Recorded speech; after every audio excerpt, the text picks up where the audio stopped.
Дай Бог, чтобы ненависть, неприязнь, страсть, гнев, раздражение, обиды, озлобление никогда не поселилось в нашей душе, в нашем сердце.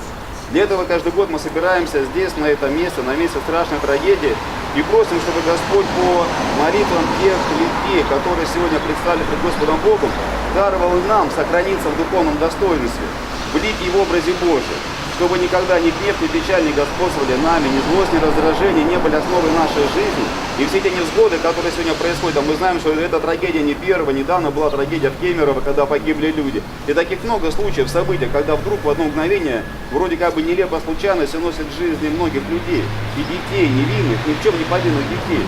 Но вот чтобы этого не происходило, каждый должен раз и навсегда поставить себя пред Господом Богом. Родным, конечно, тяжело вдвойне.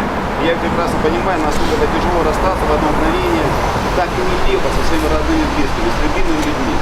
Но для этого есть сегодня ваша молитва, молитва вашего сердца, чтобы Господь, видя вашу веру, даровал вам сохраниться в духовной чистоте и стойкости.